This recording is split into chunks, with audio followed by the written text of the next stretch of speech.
అక్క చెల్లెమ్మలకి, ఆంటీ అంకులకి, అన్న తమ్ములకి నమస్తే. ఏం చేస్తున్నారో చూసారు కదా. ఒక కప్పు మునగాకు, 1 టేబుల్ స్పూన్ శనగపప్పు, మినప్పప్పు, పుట్నాలు, జీలకర్ర, తగినంత ఎండుమిర్చి, 1 టేబుల్ స్పూన్ మెంతులు తీసుకొని, మనకి మంచి ఆరోగ్యం ఉండాలి అంటే ముందుగానే మంచిగా మునగాకుని క్లీన్ చేసినాక ఒక బాండీలో 1 టేబుల్ స్పూన్ ఆయిల్ వేసి, తర్వాత దాంట్లో జీలకర్ర, మినప్పప్పు, శనగపప్పు, మెంతులు, పుట్నాలు, ఎండుమిర్చి వేసి వేయిద్దాం.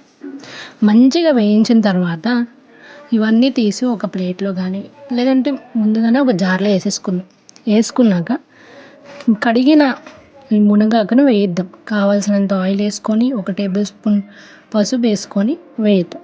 వేయించినాక ఇందాకే మనం జార్లో ముందుగా వేయించింది వేసాం కదా, దాంట్లో 1 టేబుల్ స్పూన్ ఉప్పు వేసుకొని, ఆ తర్వాత అది మిక్సీ పట్టే ముందు ఈ చింతపండు నానబెట్టి, ఆ తర్వాత మిక్సీ పట్టాక ఈ చింతపండు మునగాకు వేసి మిక్సీ పట్టి దాన్ని వేడి వేడి అన్నంలో నెయ్యి వేసుకొని తినేద్దాం.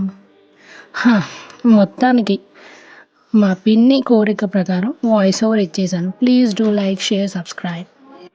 మీరు ట్రై చేసి కామెంట్ చేయడం మర్చిపోమాకండి.